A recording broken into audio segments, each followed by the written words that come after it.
Alors les licornes, c'est les startups qui lèvent 1 million. On y a pensé, mais on s'est dit que ça allait être vite atteint. Du coup, on s'est dit, il faut qu'on trouve un nom, et on a dit comme ça, le DAU, ils pourront dire qu'ils l'ont vu. Eh ben voilà. Alors Bruno,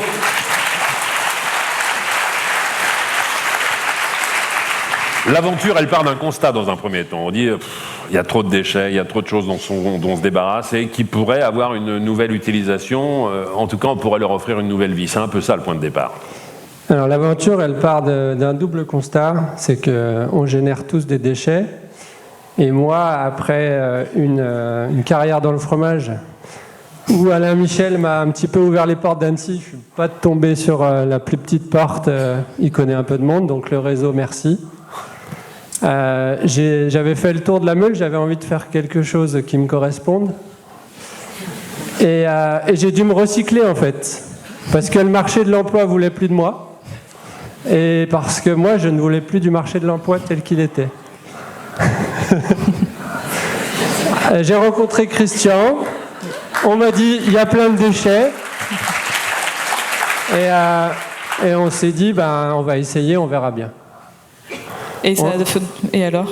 Et alors, si c'était à refaire, on signerait des deux mains, enfin surtout les siennes, parce que les miennes, c'est pas des mains de menuisier.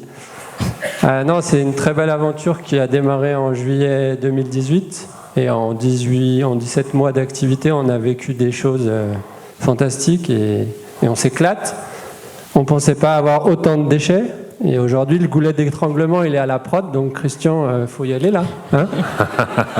C'est-à-dire qu'aujourd'hui, vous fournir des matériaux de récupération, c'est pas un problème. Vous en trouvez facilement. On a des partenaires industriels qui ont signé des deux mains, et on pourra citer NTN, SNR, qui ont été les premiers à nous encourager, et qui ont dit, nous, on veut bien vous donner nos déchets, mais il faut une structure juridique pour endosser la responsabilité de ces déchets, puisqu'ils nous transféraient la responsabilité des déchets qu'ils produisaient. Et aujourd'hui, on a la chance d'être dans un territoire dynamique où on a beaucoup de déchets bois. Et quand on va voir les industriels et qu'on leur propose une solution pour faire mieux que ce qu'ils font avec leurs déchets, on est accueillis à bras ouverts. Moi, j'imagine. On parle de solutions. Quand on est artisan, par définition, on excelle dans son métier. Mais pour autant, on n'est pas forcément ni communicant, ni commercial. C'est pas pour ça que vous êtes le plus doué, peut-être. Et pouvoir s'appuyer sur un réseau comme celui-là, aujourd'hui, c'est une vraie chance. Le réseau défendu, quand Claire m'a parlé de son idée, j'ai tout de suite adhéré. Et avoir du réseau aujourd'hui, c'est indispensable dans tous les domaines. Avoir de la visibilité quand on est au fond d'un petit atelier à Métais, c'est pas négligeable.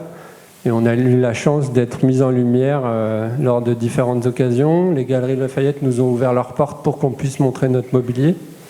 Et toute mise en lumière quand on démarre un projet et personne qui se penche sur vous en disant « Qu'est-ce que tu fais ? Ça m'intéresse, est-ce que je peux t'aider ?» on accueille ça à bras ouverts. Et c'est très important. Le réseau, ça permet, c'est un peu... tout seul, on va vite, mais ensemble, on va plus loin. Ça, c'est pas faux.